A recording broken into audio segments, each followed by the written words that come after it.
सिनेमाघर के सभी साथियों को अनुराधा का नमस्कार।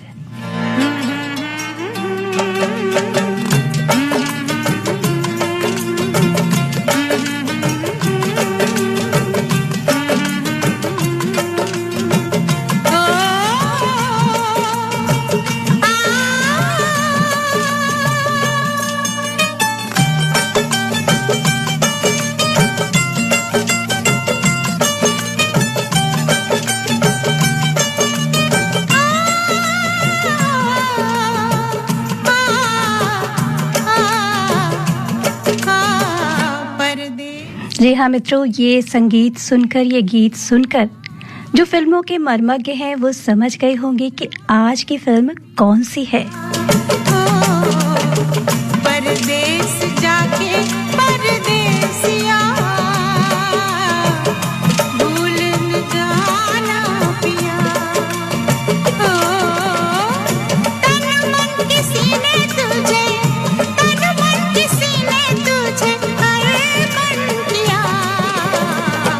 जी हाँ, आज की फिल्म है अर्पण।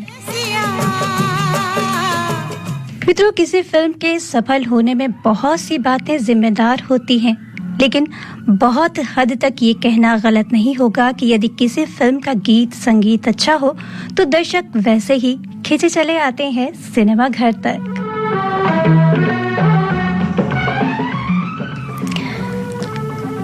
अर्पण एक ऐसी ही फिल्म है जो आज आपके लिए मैं लेकर आई हूं, जिसके मधुर गीतों ने कभी लोगों को प्रेम की गहरी अनुभूति कराई।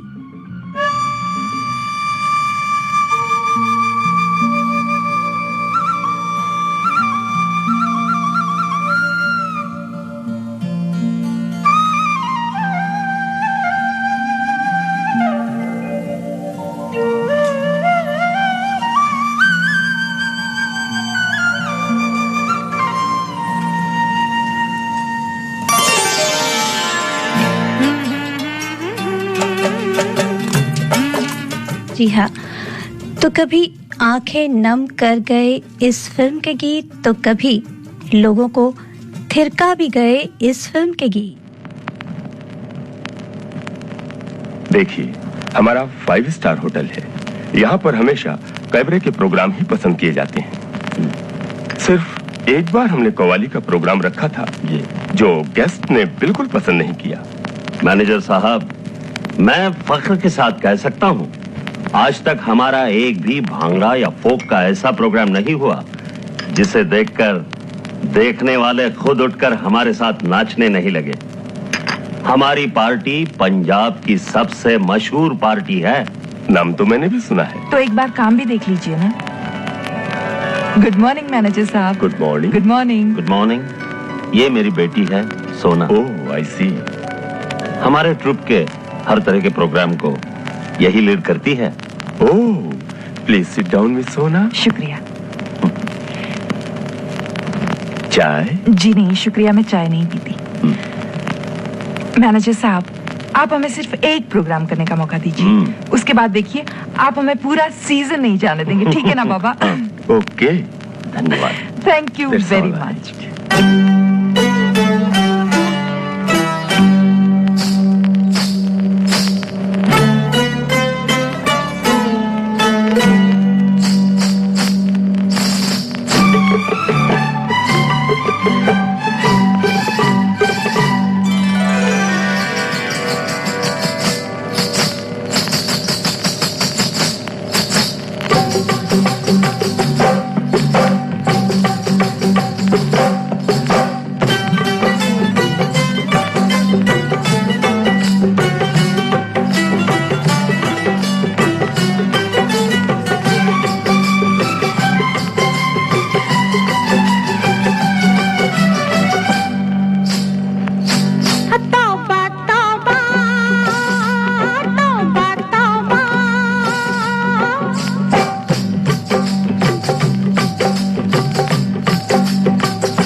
हाँ, ये मधुर गीत लिखे जाने माने गीतकार आनंद बख्शी ने और संगीत तैयार किया था लक्ष्मीकांत प्यारेलाल ने।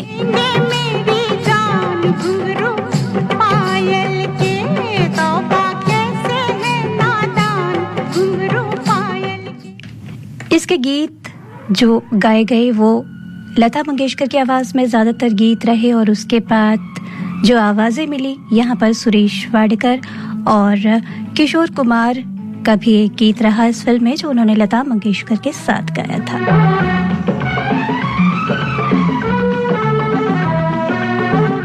अर्पण ये वो फिल्म है, वो एक प्रेम कथा है जहां प्रेम को पा लेने की ख्वाहिश नहीं है बल्कि अपने प्रेम को खुश रखने के लिए उसके घर परिवार के मान सम्मान को बनाए रखने के लिए बड़े से बड़ा त्याग कर देने वाली ये फिल्म है, जहां अपनी चाहत को पाने के लिए लोग दूसरे के घर को तोड़ने में नहीं झिझकते, मान सम्मान रिश्तों की मर्यादा गरिमा सब कुछ भूल जाते हैं।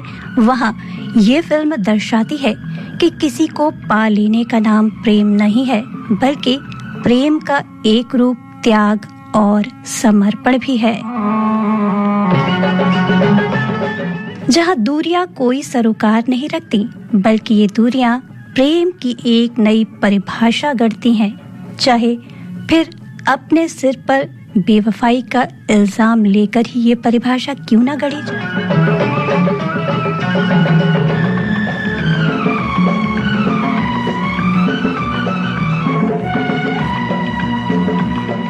मोहब्बत के एक नए रंग को प्रस्तुत किया है इस फिल्म अर्पण ने।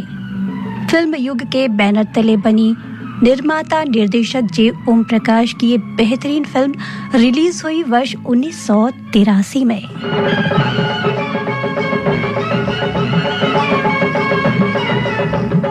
फिल्म की पटकथा और संवाद लिखे रमेश पंत ने। मुख्य भूमिकाओं में नजर आए नायक जितेंद्र, अनिल वर्मा की भूमिका में नायिका रीना रॉय शोभा के किरदार में, अदाकारा परवीन बॉबी सोना के रूप में नजर आई फिल्म में। प्रीति सप्रू बनी जितेंद्र की बहन। इस फिल्म में उनका नाम था विनी वर्मा।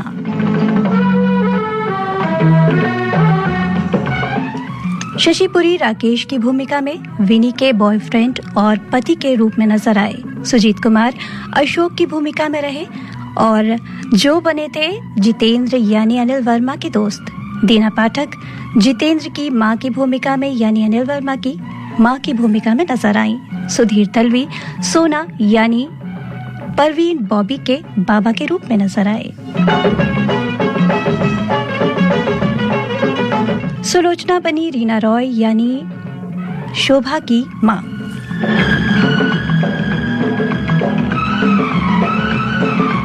आपको बताते चले कि जे ओम प्रकाश की ये रीना रॉय के साथ तीसरी हिट फिल्म थी। इसके पहले वो अपनापन, आशा रीना रॉय के साथ कर चुके थे।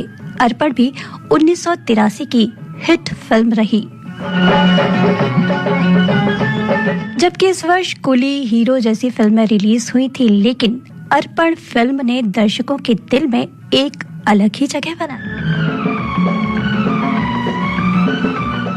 तो चलिए, बातें तो बहुत हुई, अब आ जाते हैं फिल्म की कहानी पर। फिल्म के पहले दृश्य में नायिका शोभा समुद्र की लहरों के बीच से दौड़ती हुई चली आ रही हैं। उसने अपनी साड़ी हाथों से थोड़ी सी ऊपर उठाए रखी है और खुशी से दौड़ती हुई आ रही है और चिल्ला रही है, अनिल अनिल। अनिल लगातार गौर से उसे देखे जा रहा है। शोभा कहती है, ऐसे क्या देख रहे हो, पहले नहीं देखा क्या मुझे? अनिल कहता है, साड़ी नीचे करो। तो शोभा कहती है, अरे भाई ये लहरों से भीग जाएगी इसलिए मैंने इसे थोड़ा सा ऊपर उठा रखा है। अनिल पूरे अधिकार से कहता है, ऐसी 1 दर्जन साड़ियां मैं तुम्हारे लिए ले आऊंगा। तुम्हारे ये खूबसूरत पैरों को देखने का हक सिर्फ मुझे है। शोभा कहती है, इतना चाहते हो मुझे? अनिल कहता है, इससे कहीं ज्यादा, क्योंकि दुनिया में शोभा तो बहुत है लेकिन मेरी शोभा जैसी कोई नहीं।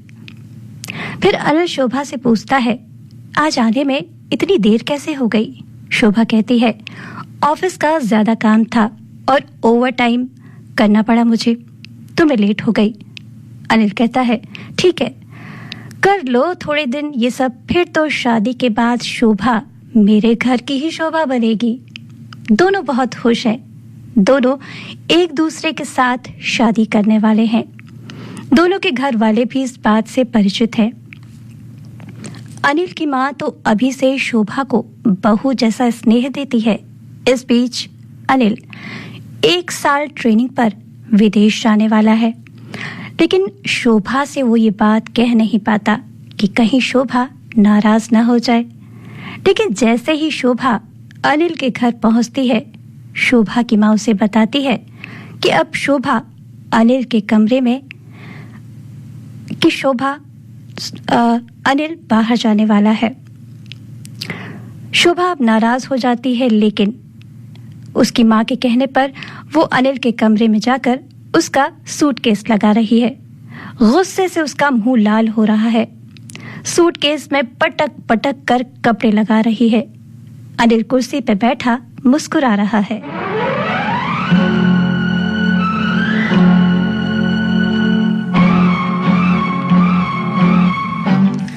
अनिल फिर शोभा से कहता है, 1 साल की ही तो बात है, मैं हर रोज तुम्हें खत लिखूंगा, फोन करूंगा।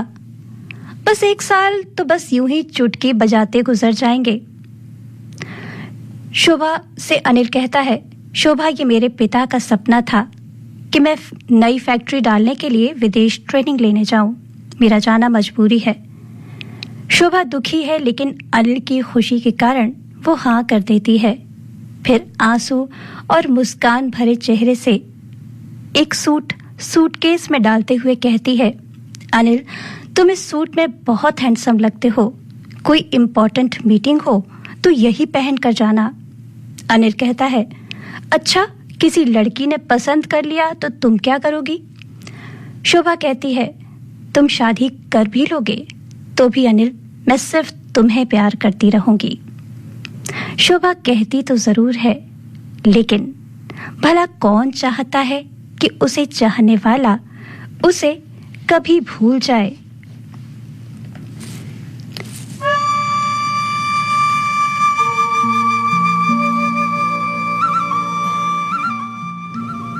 शोभा के ये भाव इस गीत के माध्यम से बयां होते हैं।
दुख हमने ओ साजन ला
जब आओगे तब आओगे, अब जाओगे तब आओगे, जब आओगे तब आओगे।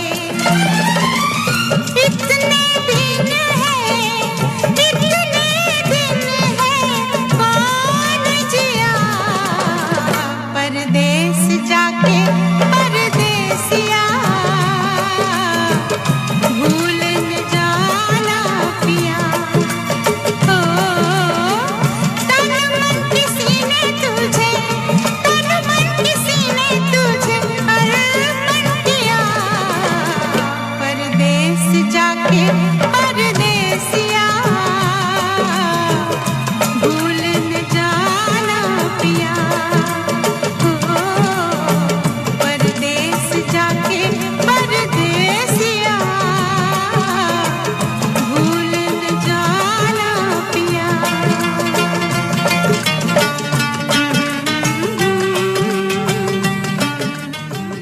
अनिल जर्मनी जाने के लिए एयरपोर्ट पहुंच जाता है।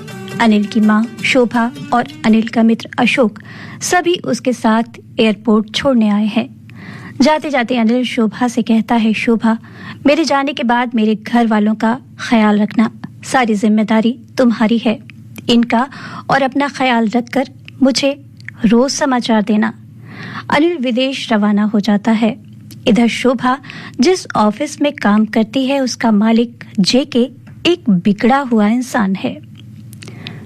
वो शोभा से कहता है कि वो उससे शादी करना चाहता है, लेकिन शोभा उसे बताती है कि वो अनिल से शादी करने वाली है। अनिल से उसकी शादी तय हो चुकी है।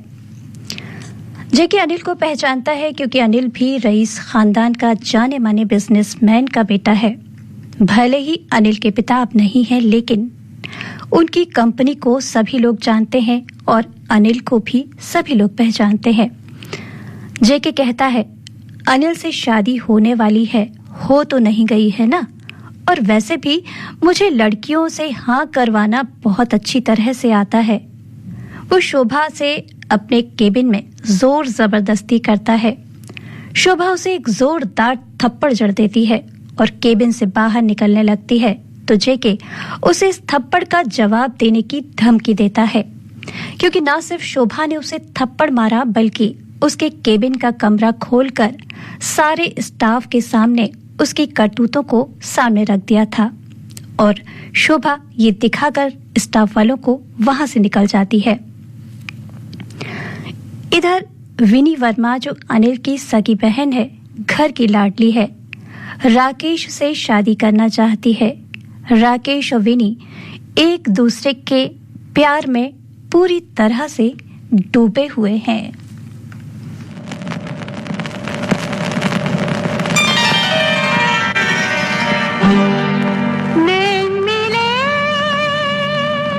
उसके बाद फूल खिले, उसके बाद चैन गया, उसके बाद प्यार हुआ, उसके बाद तेरी मेरी शादी होगी, देंगे लोग मुबारकबाद, तेरी मेरी शादी होगी, देंगे लोग मुबारकबाद।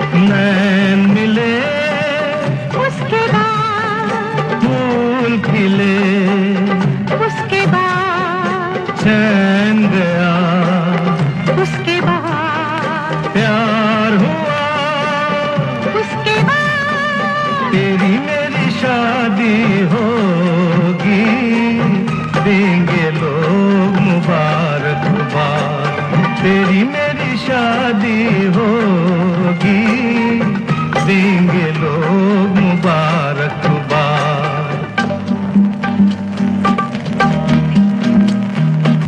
उसके बाद आएगी वो रात, आएगी वो रात, सजन सजनी का घूंघट खोलेंगे,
पूछा उसके बाद क्या शादी के बाद भी साजन ऐसे गीत सुनाएंगे? क्या शादी के बाद भी साजन ऐसे गीत सुनाएंगे? या चुप बैठे दूर से सजनी के मन को तड़पाएंगे? सजनी साजन से फिर हम मियाँ बीवी बन जाएंगे, तेरी गोद में मुन्ना होगा, मेरे होठों पे फरियाद, तेरी मेरी शादी होगी, देंगे लोग मुबारकबाद।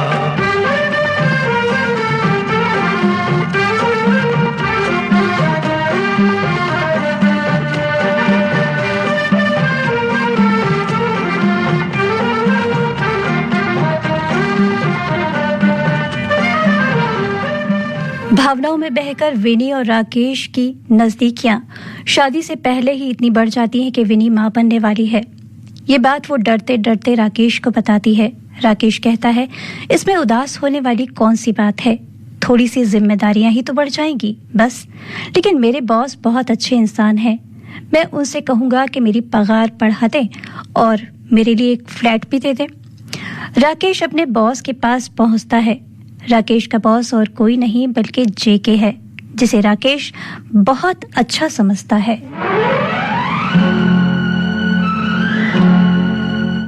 राकेश जेके के बंगले पर पहुंचता है, उससे कहता है, सर मुझे बड़े फ्लैट की जरूरत है और मेरी थोड़ी सी पगार भी बढ़ा दीजिए। जेके कहता है, बड़ा फ्लैट क्यों, अभी अगले साल तुम्हारा प्रमोशन हो जाएगा, ये सारी सुविधाएं तुम्हें खुद ब खुद मिल जाएंगी। भोला भाला राकेश जेके को सब सच सच बता देता है कि जिससे वो प्यार करता है, शादी करना चाहता है, वो लड़की मां बनने वाली है, इसलिए सारी सुविधाएं उसे अभी जुटानी होंगी। जेके पूछता है, कौन है वो लड़की? राकेश जानकारी भी उसे दे देता है। जैसे ही जेके को मालूम होता है कि विनी अनिल की बहन है, वो कहता है, अरे तुम तो बहुत बड़े घर के दामाद बनने वाले हो। फिर हंसते हुए कहता है, तुम्हारी सारी मांगे मुझे मंजूर हैं, लेकिन एक जरूरी काम है मुझे, उसके लिए तुम्हें 1-2 दिन के लिए बाहर जाना होगा। राकेश जेके की बातों में आकर हाँ कर देता है। इधर जेके अपने आदमियों से राकेश को किडनैप करवा देता है। बेचारी विनी बार बार राकेश को फोन कर रही है, उसका कोई जवाब नहीं आता। विनी परेशान है, सोचती है कि कहीं ये बात माँ और भाई को पता चल गई तो क्या होगा, घर की कितनी बदनामी हो जाएगी। इधर जेके शोभा को फोन करता है और कहता है, जिस घर की तुम बहू बनने वाली हो, जरा देखो वहां क्या गुल खिल रहे हैं। शोभा को वो बताता है कि तुम्हारी होने वाली ननद विनी मां बनने वाली है, और अगर ये बात बाकी समाज वालों को पता चल गई तो तुम्हारे ससुराल की इज्जत की तो धज्जियां उड़ जाएंगी, क्योंकि तुम्हारी होने वाली ननद सबकी बदनामी करा देगी। ये सुनकर शोभा को यकीन नहीं होता। वो अनिल के घर जाती है, देखती है विनी की तबीयत खराब है, वो परेशान इधर उधर घूम रही है। शोभा की पूछने पर पहले तो वो बहाना करती है, लेकिन शोभा कहती है, मुझे सारी बात मालूम है, तुम्हारे मुंह से सच सुनना चाहती हूँ। विनी सब कुछ सच सच बता देती है और ये भी बताती है कि राकेश से उसका संपर्क नहीं हो पा रहा है। अब शोभा घर जाकर जेके को फोन करती है, कहती है, क्या चाहते हो, राकेश कहाँ है? जेके कहता है, तुम मुझसे शादी कर लो, विनी और राकेश की शादी मैं करवा दूंगा। शोभा के पैरों तले जमीन खिसक जाती है। अनिल जिससे उसने शादी का वादा किया है, जीवन की अंतिम सांस तक सिर्फ उसे ही चाहने की कसम खाई है, कैसे भूल सकती है वो उसे? लेकिन तभी उसे एक तस्वीर आंखों के सामने घूम जाती है। कि अगर विनी की राकेश से शादी नहीं हुई तो विनी आत्महत्या कर लेगी और विनी की हालत देखकर अनिल की मां तो वैसे ही जीते जी मर जाएंगी। फिर घर की कितनी बदनामी होगी। ये सारे सवाल शोभा के जहन में कौंध रहे हैं। इसी ऊहापोह में वो जेके से शादी के लिए हाँ कर देती है, क्योंकि अनिल उसे घर की जिम्मेदारी सौंप कर गया है और शोभा अनिल की खुशी के लिए कुछ भी कर सकती है।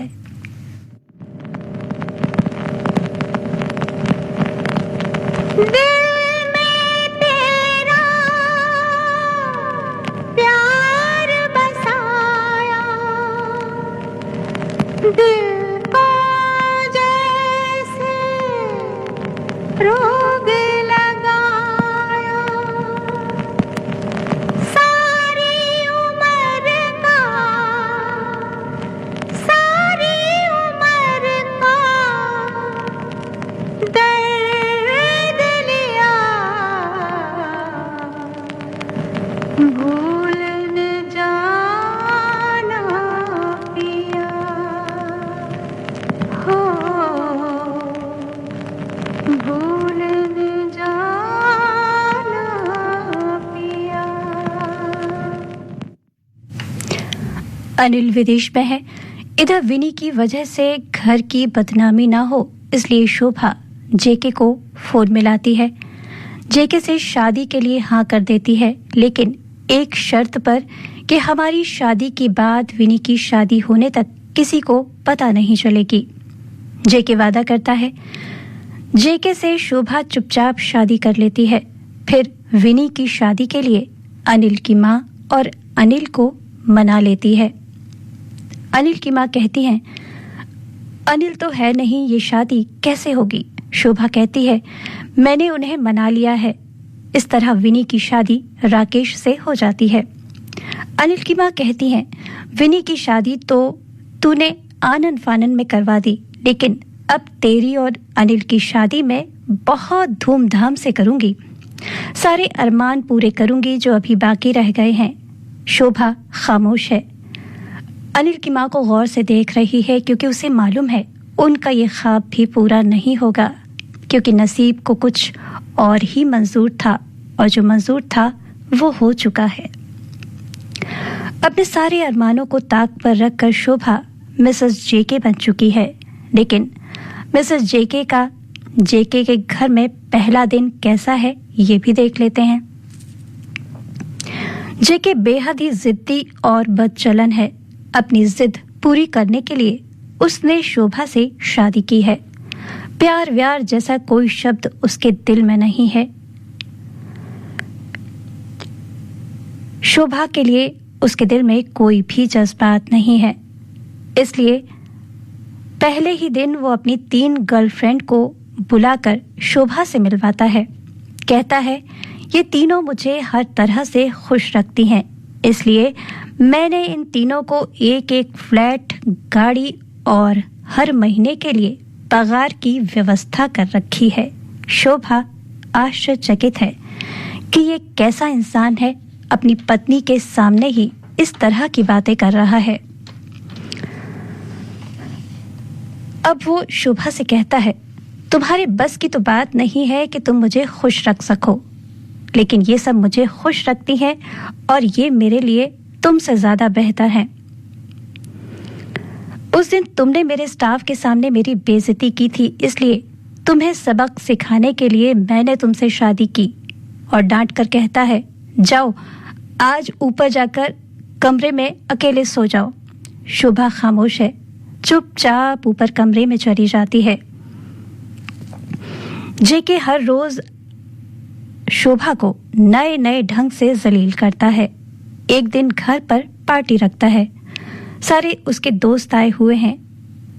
वो खूब शराब पीता है और शोभा को देखकर अपने दोस्तों के सामने ही उससे कहता है, जाओ मेरे दोस्तों के सामने ट्रांसपेरेंट ड्रेस पहन कर आओ। सारे दोस्त जेके को बहुत बुरा भला कहते हैं और कहते हैं, शोभा तुम्हारी पत्नी है, इस तरह का व्यवहार करके तुम हमारी नजरों में गिर चुके हो। सभी दोस्त पार्टी छोड़कर चले जाते हैं। शोभा फिर खामोश है, जैसे वो एक जिंदा लाश बन चुकी है। उसके साथ जेके जो भी बदसलूकी करता है वो चुपचाप सहती जा रही है। जेके भी हैरत में है कि मैं इसे कुछ भी कहूं ये कोई शिकायत नहीं करती। इधर राकेश के सामने ही वो शोभा को जलील करने के लिए अपने ही आप बैठता है कि उसने शोभा से बदला लेने के लिए उससे शादी की है। राकेश समझ जाता है कि जेके ने ही शोभा से शादी करने के लिए उसे किडनैप करवाया था। राकेश कहता है, क्या ये सब तुम्हारा किया हुआ था?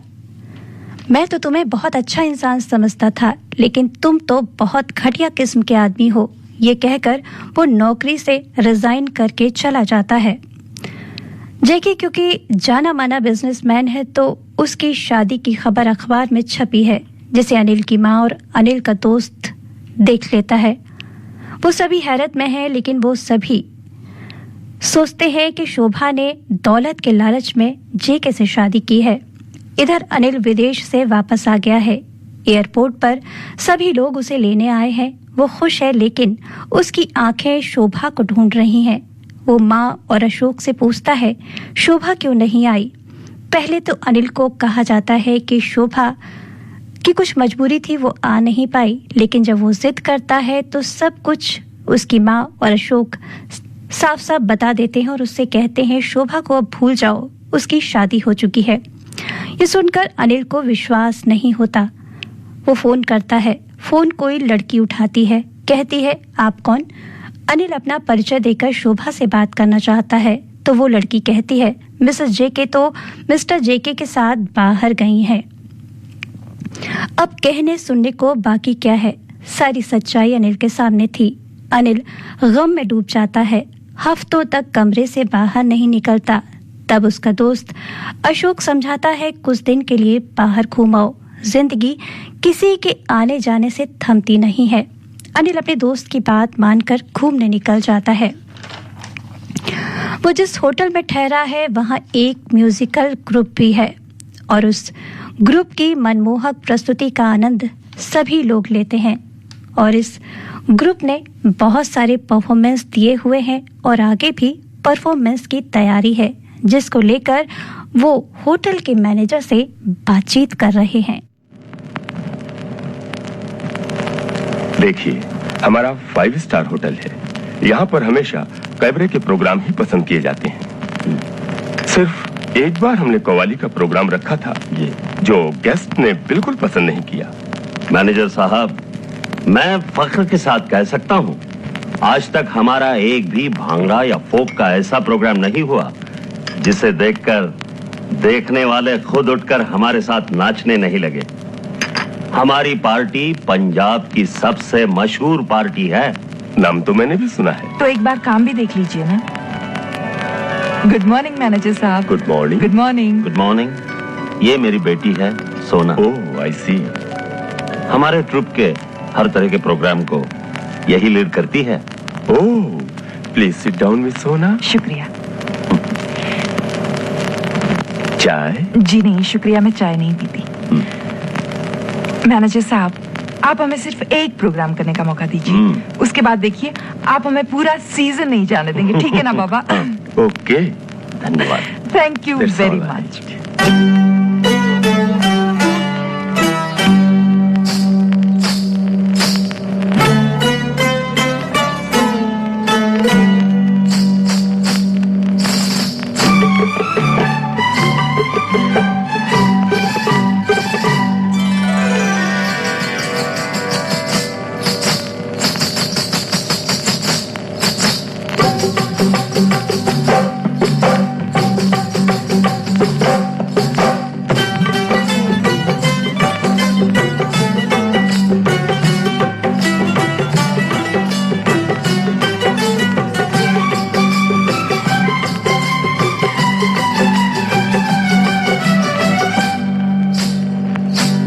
तौबा तौबा तौबा तौबा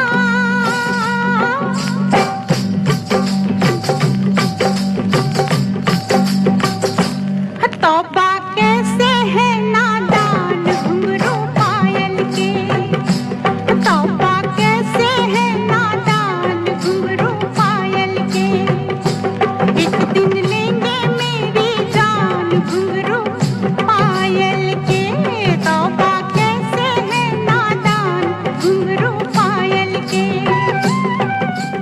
अनिल भी इस गीत संगीत में अपना गम भूल सा जाता है। जो गीत चल रहा है उसे वो रिकॉर्ड करने के लिए टेप रिकॉर्ड ऑन कर देता है और बड़ी गौर से देख रहा है नृत्य और सुन रहा है ये गीत।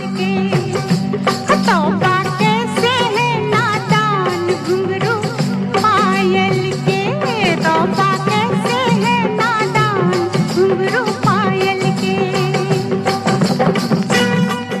अगले दृश्य में अनिल लॉन में लेटा है, आंखें बंद किए हुए और अपना टेप रिकॉर्ड पास में ही रखे हुए है जिस पर गाना बज रहा है।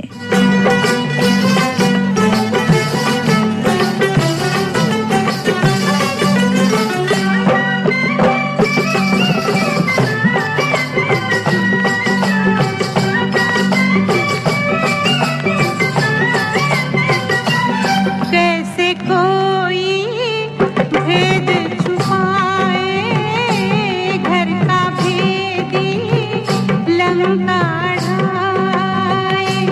कैसे कोई भेद छुपाए, घर का भेदी लंका ढाए। दे दे के मैं हारी सारी राम रहीम की कसमें, ऐसा लगता है ये निगोड़ी नहीं किसी के बस में।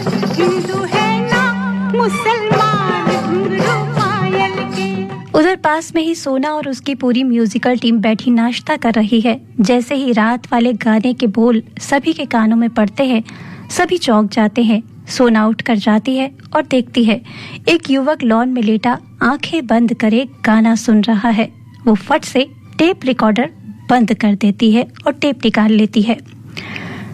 अनिल चौंक कर देखता है किसने गीत बंद कर दिया और टेप अपने हाथ में ले लिया। तब सोना कहती है ये गीत हमारा है, आप इसे रिकॉर्ड करके ऐसे नहीं ले सकते।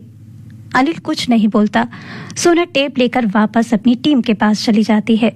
अगले दिन फिर वही समय, वही जगह, वही सिचुएशन, लेकिन आज टेप रिकॉर्डर पर अनिल कोई फिल्मी सैड सॉन्ग सुन रहा है।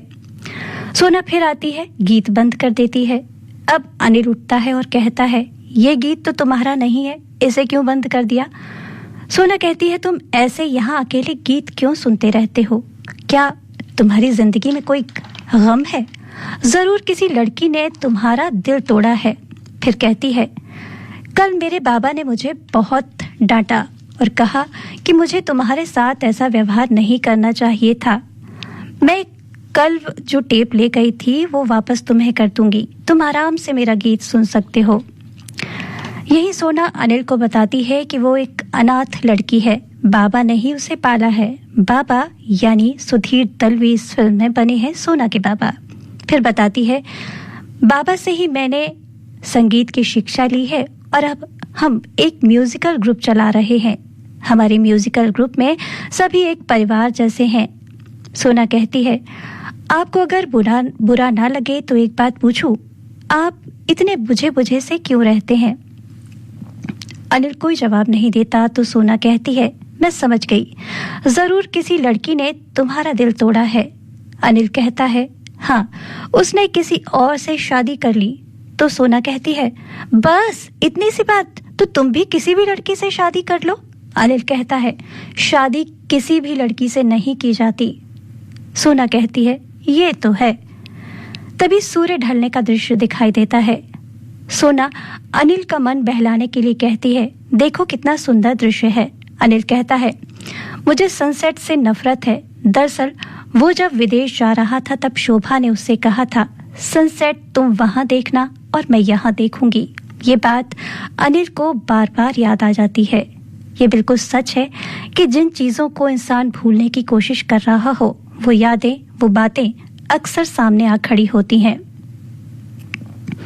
बहरहाल सोना अनिल को चाहने लगती है। वो कहती है किसी से नफरत करना अच्छी बात नहीं, इसलिए वो जानबूझकर अनिल को दूसरे दिन मिलने सनसेट पॉइंट पर बुलाती है। अनिल पहुंचता है। सोना की बातों से वो समझ जाता है कि सोना उसे चाहने लगी है। अनिल उससे कहता है तुम मुझे छोड़ तो नहीं जाओगी ना? सोना अनिल को अपनी बातों से विश्वास दिला देती है कि वो उसे बेहद चाहती है।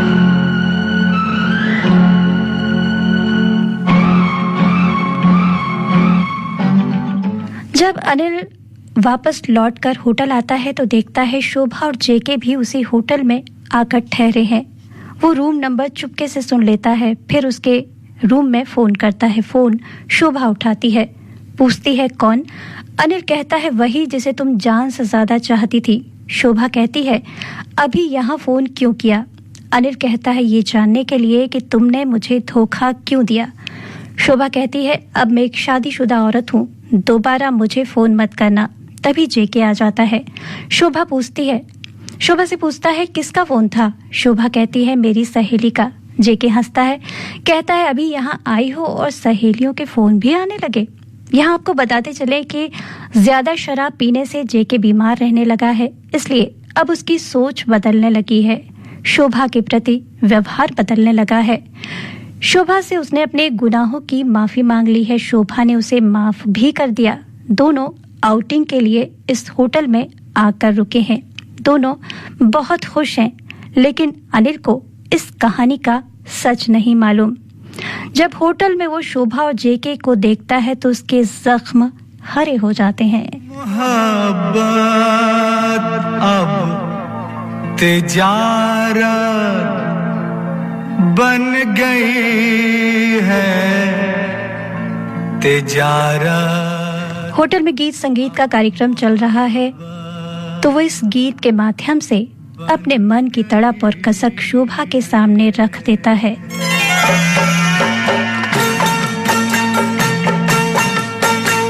मोहब्बत अब तिजारत बन गई है, तिजारत अब मोहब्बत बन गई है। मोहब्बत अब तिजारत बन गई है, तिजारत अब मोहब्बत बन गई है।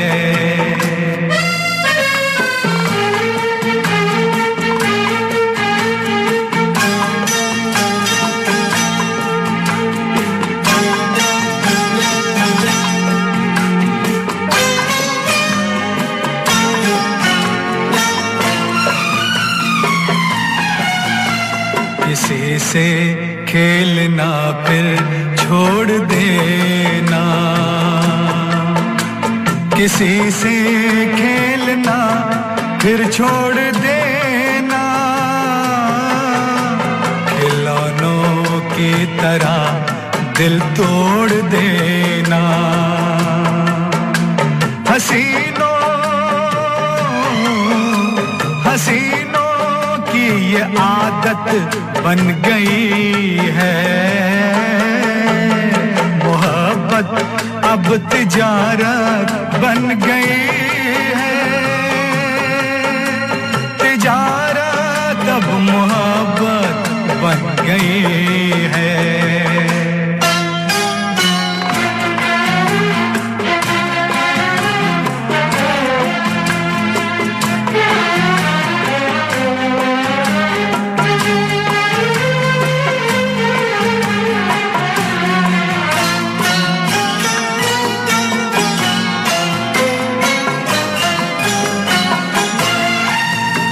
कभी था नाम इसका बेवफाई, कभी था नाम इसका बेवफाई, मगर अब आजकल ये बेहयाई शरीफों की शराफत बन गई है। तिजारत अब मोहब्बत बन गई है, मोहब्बत अब तिजारत बन गई है। भावनाओं का समंदर है, उमड़ जाता है, लेकिन शोभा अपने जज्बातों को जाहिर नहीं करती है। हार कर अनिल अपने कमरे में वापस आ जाता है और यहाँ पर देखता है कि सोना ने उसके लिए बड़ा ही सेहतमंद नाश्ता लगवा रखा है। सेहतमंद नाश्ता इसलिए क्योंकि अभी तक अनिल ब्रेड बटर अंडे यानी कि इस तरह का नाश्ता करता था। सोना कहती है ये सब छोड़ो, आज आलू के पराठे दही नाश्ते में है। दोनों बातें कर ही रहे होते हैं तभी जेके को स्ट्रेचर पर होटल से बाहर ले जाते हुए दृश्य उसे खिड़की से दिखाई देता है। शोभा साथ साथ चल रही है। अनिल ये देखकर दौड़कर उठता है। तब तक टैक्सी में शोभा और जेके रवाना हो चुके हैं। अनिल मैनेजर से पूछता है कि क्या हुआ। मैनेजर बताता है कि जेके साहब की तबीयत खराब हो गई थी। मिसेस जेके उन्हें वापस लेकर गई हैं। जिंदगी जैसे आंख मिचौली खेल रही होती है। शोभा और अनिल की जिंदगी में खुशियां दस्तक दे रही हैं तो उधर सोना और अनिल की जिंदगी में खुशियां हैं तो उधर शोभा परेशान है। आज सोना का आखिरी परफॉर्मेंस है होटल में, क्योंकि अब वो अनिल के साथ शादी करके अनिल के साथ उसके घर विदा होने वाली है। जज्बात की धारा में सभी बह जाते हैं उसके गीत को सुनकर, क्योंकि ये गीत आंखें नम करने वाला होता है। सोना के बाबा, उसके सभी साथी आज बेहद संजीदा हैं।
इस गीत के खत्म होते होते सोना की विदाई का दृश्य है। सोना और अनिल बाबा के पैर छूकर विदा लेते हैं। सोना के घर आ जाने से घर की उदासी दूर हो गई है। सोना सबका बहुत ख्याल रखती है। तभी जिस तरह घरों में पुरानी बातें छिड़ जाती हैं, खाने की टेबल पर सोना की तारीफ करते हुए अनिल की माँ कहती है, अच्छा हुआ वो मनहूस शोभा इस घर में नहीं आई। हमारी सोना सबका कितना ध्यान रखती है। अनिल खामोश है, लेकिन उसी टेबल पर राकेश नाश्ता कर रहा है। उससे शोभा की बुराई सुनी नहीं जाती। वो जल्दी जाने का बहाना कर नाश्ता छोड़कर चला जाता है। अनिल और राकेश दोनों दिल्ली जाने की तैयारी कर रहे हैं बिजनेस के सिलसिले में। राकेश का घर भी दिल्ली में ही है। अनिल अपने बिजनेस का काम खत्म करके राकेश के घर जाता है। कहता है, जीजा जी, अगर मैं तुमसे मिलने नहीं आता तो विनी मेरी जान ले लेती। राकेश उदास है। वो बहुत उत्साह से अनिल का स्वागत नहीं करता तो अनिल पूछता है, क्या हुआ, सब ठीक तो है? राकेश बताता है कि उसके एक्स बॉस जेके का निधन हो गया है। वो वहीं से आ रहा है। राकेश कहता है, बेचारी शोभा जी, पता नहीं भगवान उनके साथ किस तरह से अन्याय कब तक करता रहेगा। अनिल कहता है, वो बेचारी नहीं बल्कि दौलत की लालची है। उसने जो मेरे साथ किया भगवान ने उसकी सजा उसे दे दी। राकेश कहता है, भैया आपको कुछ नहीं पता। शोभा जी ने मुझे और विनी को कसम दी थी, इसलिए हम दोनों ने आपको कुछ नहीं बताया, लेकिन अब मैं चुप नहीं रहूंगा। राकेश अनिल को जेके से शोभा की शादी के पीछे का सच बताता है कि कैसे विनी और उनके रिश्ते को बचाने के लिए, घर की इज्जत बचाने के लिए जेके जैसे आदमी से शादी कर ली शोभा ने और अपनी जिंदगी तबाह कर ली। अनिल को अब अपनी भूल पर जो पछतावा होता है उसे मिटाने के लिए वो अब शोभा के घर जाता है। शोभा सारी दौलत अपने देवर के नाम करके अपने माँ के घर आ चुकी है। शोभा की माँ पूछती है, तुम्हें पता है कि उसके पति का देहांत हो चुका है? अनिल कहता है, हाँ मुझे पता है, मुझे शोभा से कुछ बात करनी है। तब तक शोभा बाहर आ जाती है, कहती है, क्या बात करनी है? अनिल कहता है, मैंने तुम्हें गलत समझा, इसके लिए मुझे माफ कर दो। शोभा कहती है, माफी तो मुझे तुमसे मांगनी चाहिए, मैंने तुम्हारे साथ बेवफाई की। अनिल कहता है, माफी नहीं, तुम तो पूजा के लायक हो, देवी हो तुम। राकेश ने मुझे सब कुछ बता दिया, लेकिन दोनों के हालात तब उस मोड़ पर हैं जहां सिर्फ गुजरे वक्त की यादें हैं। अनिल कहता है, शोभा, हमारी जिंदगी अब नदी के दो किनारों की तरह है जो अब कभी नहीं मिल सकते, लेकिन तुम्हें कभी भी मेरी जरूरत हो तो मुझे जरूर बताना। यहाँ शोभा की माँ अनिल को ये बताती है कि वो बड़ा दुर्भाग्यशाली था जेके, जो अपनी पहली औलाद का मुंह देखे बिना ही चला गया। यहाँ पर यह दर्शाया जाता है कि अब शोभा गर्भवती है, लेकिन अनिल से वो कोई मदद लेना नहीं चाहती। अनिल से कहती है, मेरी एक बात मानोगे, आइंदा मुझसे मिलने कभी नहीं आना, वरना अगर सोना ने देख लिया तो बेवजह उसे शक होगा। और ये बात सही भी होती है।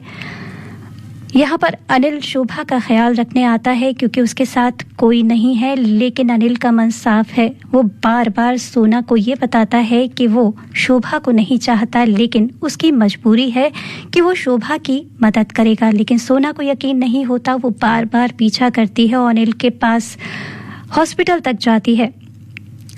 इसी आने जाने में एक दिन अनिल के पीछे वो खड़ी है, शोभा उसे देख लेती है। वो कहती है कि सोना तुम्हें देख रही है। सोना ये देखकर तेजी से भागती है और उसका एक्सीडेंट हो जाता है। एक्सीडेंट के दौरान पता चलता है कि वो भी मां बनने वाली थी, लेकिन अब वो कभी मां नहीं बन पाएगी। ऐसी स्थिति में जब ये देखती है शोभा तो उसे बर्दाश्त नहीं होता। इधर शोभा ने एक बच्चे को जन्म दिया है।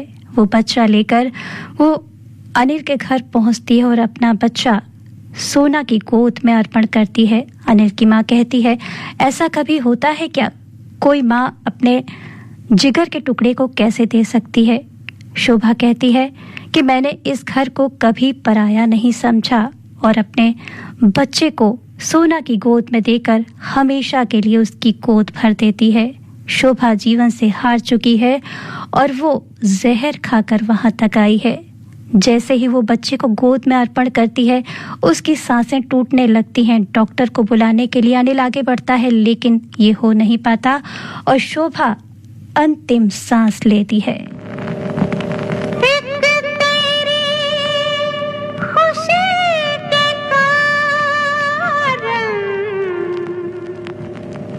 लाख सहे दुख हमने ओ साजन। इस दुखद अंत के साथ अर्पण फिल्म का एंड होता है, लेकिन एक सीख दे जाती है ये फिल्म कि प्रेम पाने का नाम नहीं, त्याग और समर्पण का भी नाम है। हंसते जुदाई का जहर पिया, भूल न जाना पिया। भला ऐसे त्याग और समर्पण को कौन भूल सकता है। तो सिनेमा घर में ये थी आज की फिल्म अर्पण। अब इसी के साथ अनुराधा को दीजिए अनुमति। नमस्कार।